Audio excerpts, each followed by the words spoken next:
This is Video Diary Rest Day, Le Loop 2025. Second rest day. Second rest day. And final. Get it right.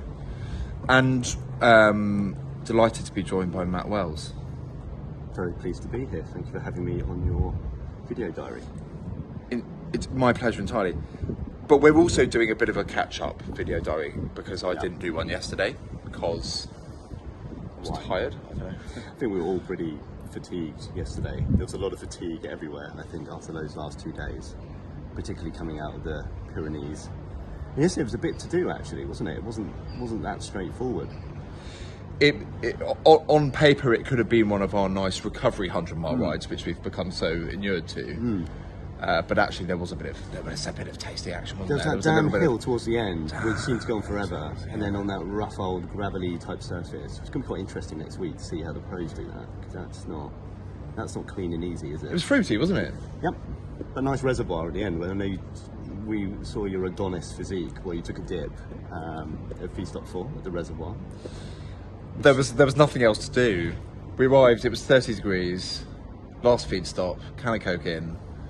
Or the only thing jersey off in the water. Was a picnic basket and some champers. Half bottle of champagne and a rose in a glass. Yeah, that'd be nice.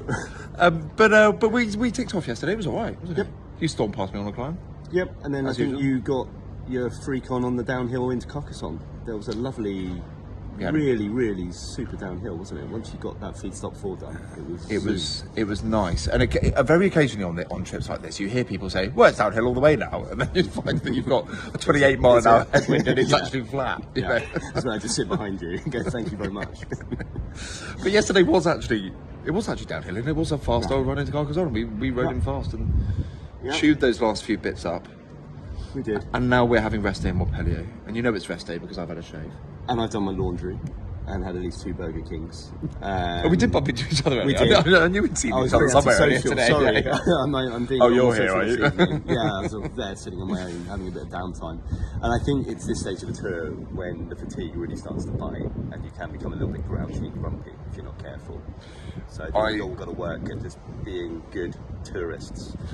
I think you're right. I think we're not just talking fatigue and sort of persistent ache in the legs, but we're also talking emotional batteries, mental batteries. It's a constant hotel changes, the room shares, all of that. And everyone gets on with it very well, but I think you build that into all the physical fatigue. Yeah. And it all starts to add up a bit. And it creeps. It's an aggregation, piece by piece. Absolutely. It all adds up. But I think also part of the sort of the success maybe of doing something like this is learning to build into your daily process just your moments of and actually not even really apologising on the bus in the morning, but just putting earplugs in and I just had falling asleep again. A new chat with me, Uli, this morning. I think the first thing I did, introduced myself to him and then said, "I'm not being rude.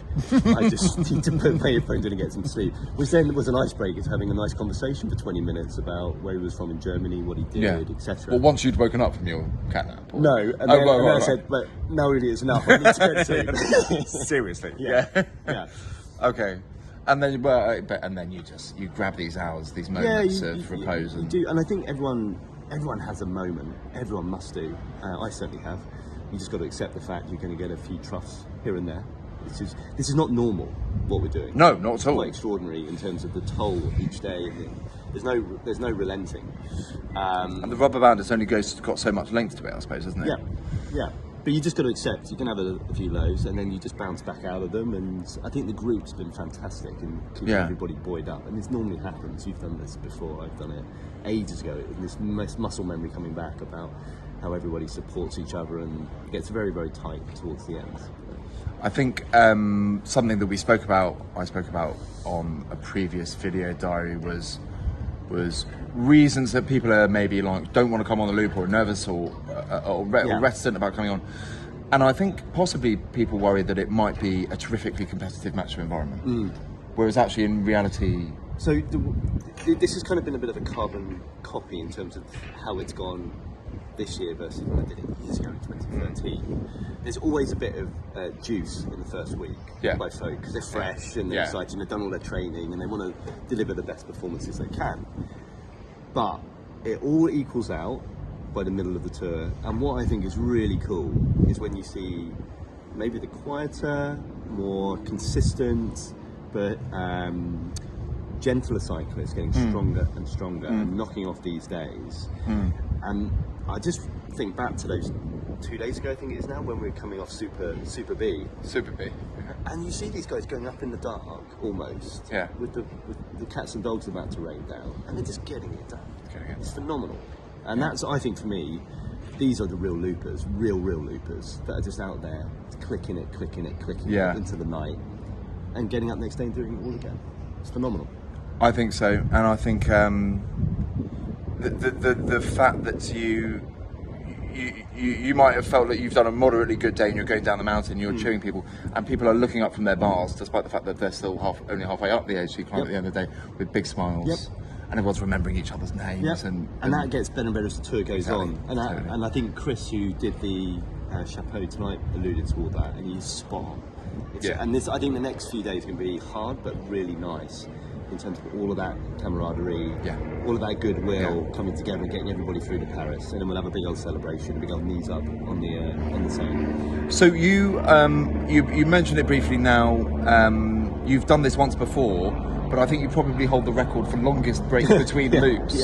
So what? Tell us a bit about that. How long have I got? No, I'll do the short. I'll do the Potter version. So I was 30 when I did it the first time, and it was a real very kind of to ride the tour into it. And so for my 30th, I thought I'll do something, milestone noteworthy. And then a year later, I moved overseas to the Middle East, and my cycling diminished the longer I stayed there, mainly because it's not the best climate for it, and work and life takes over. I'm really doing it this year. I wanted to do it when I was 40, 2 years ago, but work prevented me from doing that and some other commitments. Was really kind of grabbing it by the scruff of the neck. I mean, grabbing my life, prioritising my health, prioritising my cycling, enjoying cycling again, not just being work all the time. And so this, for me, is a really interesting part of restarting the second part of my life, if you like, without getting too philosophical about it, but statistically halfway through your life expectancy and making some big changes with moving jobs, potentially moving location, had the time to do it. And I'd stayed connected with the charity over the last 12 years or so. But the stars aligned and it was time to get back on the bike and do it again, and I'm really, really glad we did. And I'm a different person, different rider, different all these things, and this compare and contrast has been fascinating for me as well. My main worry before coming and doing this was that it might not be as good as the previous experience, but actually it's different, isn't it? It's incomparable. It's different, and it's been a hugely enjoyable experience. But the reassuring thing is the template hasn't really changed since 2013. It just works. It's the same. And you can still recognise so much of what was going on in 2013, which I think speaks volumes of the event and how it's run and the people that come and do it. I mean, they offer us an amazing once-in-a-lifetime opportunity. We work hard to raise money for them.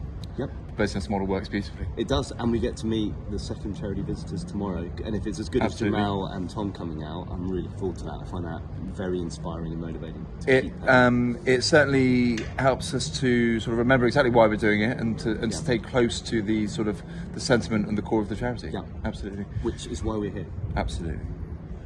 As well as piffling on. Matt, thanks very much for coming on. My shoulder aches. So we're going to have to stop now. If you ever decide the medicine isn't in for you anymore, I'm sure ITV will That's very. I've got a story to tell you about that. Okay, good. I'll see you on the road tomorrow, buddy. Good luck. Thank you very and I'll much, see you at the Alex. top of On 2 as well. Excellent. Cheers, Thanks for having me. Bye.